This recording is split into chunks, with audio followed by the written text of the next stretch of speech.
زین العابدین صاحب کا سوال ہے سعودی سے، رکوع کے بعد ہاتھ باندھنے کا حکم کیا ہے؟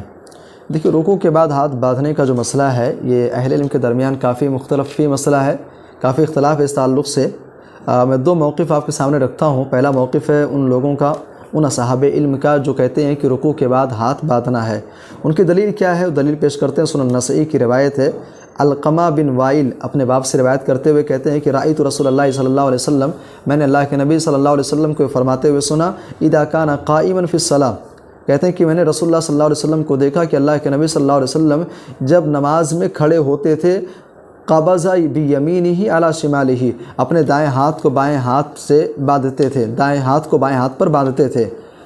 اس روایت کو سامنے رکھ کر کے اہل علم کی ایک جماعت اس بات کی طرف گئی ہے کہ انسان جب قیام کی حالت میں رہے گا تو اسے اپنے ہاتھوں کو باندھ کر کے رکھنا ہے۔ انسان جب کھڑا ہوتا ہے نماز کے لیے تو قیام کی ایک حالت وہ ہوتی ہے، انسان رفع الیدین کرتا ہے، اس کے بعد ہاتھ باندھتا ہے۔ پھر انسان جب رکوع میں جاتا ہے تو رکوع کے اٹھنے کے بعد بھی جو ہے صورت ہوتی ہے، جو کیفیت ہوتی ہے وہ بھی کھڑے ہونے ہی کی کیفیت ہوتی ہے، قیام کی حالت ہوتی ہے۔ لہٰذا فی الصلاۃ کا جو لفظ آیا ہوا ہے کہ اللہ کے نبی صلی اللہ علیہ وسلم جب نماز میں ہوتے تھے، یہ عموم ہے۔ تو اہل علم کی ایک جماعت یہ کہتی ہے کہ بھائی وہ بھی قیام کی حالت ہے، اللہ کے نبی قیام کی حالت میں ہاتھوں کو باندھے رکھتے تھے، لہٰذا ہاتھوں کو باندھا جائے گا۔ اچھا، اس کے بعد پھر اہل علم کی جو دوسری جماعت ہے، جو دوسرا موقف ہے وہ یہ ہے کہ رکوع کے بعد انسان جب کھڑا ہوگا تو اس موقع پر ہاتھوں کو ارسال کرنا، ہاتھوں کو چھوڑ دینا ہے، نیت نہیں باندھنی ہے، ہاتھوں کو ایسے ہی چھوڑ دینا ہے، نیت نہیں باندھنی ہے رکوع کے بعد اٹھنے کے بعد۔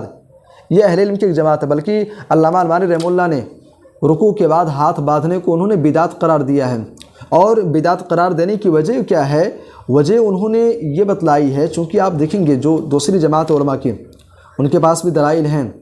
کہتے ہیں کہ آپ جو دلیل پیش کر رہے ہیں کہ عموم ہے کہ رکوع کے بعد اللہ کے نبی کی نماز میں قیام کی حالت میں ہاتھ کو باندھتے تھے، تو کہتے ہیں کہ آخر جو عمل ہے، جو چیزیں آپ استدلال کر رہے ہیں، کیا اس تعلق سے کسی صحابی کا کوئی عمل ہے؟ ظاہر سی بات ہے، پیارے نبی صلی اللہ علیہ وسلم نے صحابہ کرام کو نمازیں پڑھ کر کے آپ نے سکھلائی۔ صحابہ نبی کی سنت پر نماز پڑھنے والے صحابہ، تابعین، تبع تابعین، کسی دور میں کیا ہے کہ کوئی ایسا عمل دکھا دیا جائے جہاں سے یہ مسئلہ اور یہ مفہوم اور یہ معنی اس حدیث کا سمجھا گیا ہے۔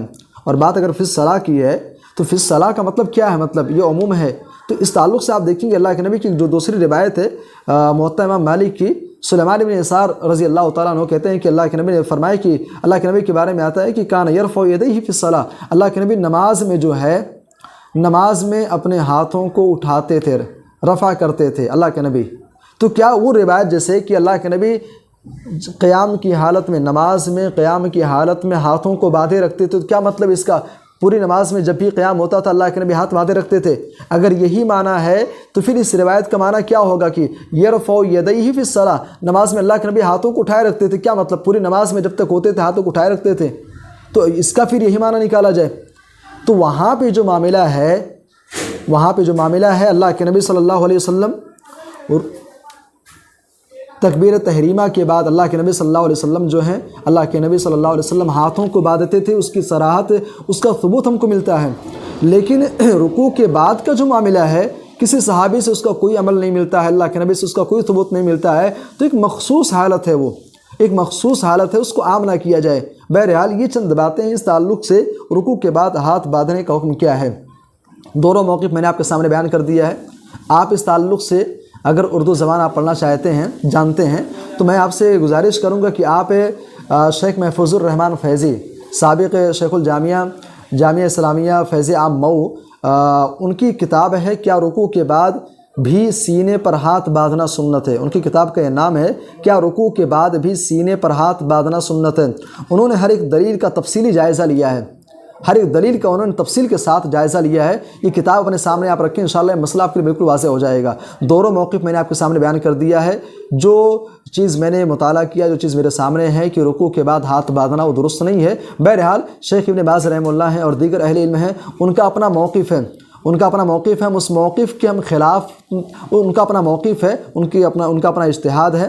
اس تعلق سے نہیں کہیں گے بھائی ان کا اپنا جو اجتہاد ہے، انسان مجتہد کے بارے میں اللہ کے نبی نے فرمایا کہ اگر مجتہد اجتہاد کرتا ہے، اگر ثواب کو پہنچتا ہے، درستگی کو پہنچتا ہے، تب بھی اس کے لیے ایک اجر ہے، اور اگر تو اس کے لیے دوہرا اجر ہے، اگر خطا کرتا ہے تب بھی اس کے لیے ایک اجر ہے۔ بہرحال یہ چند باتیں تھیں، آپ اس کتاب کی طرف ضرور آپ رجوع کریں۔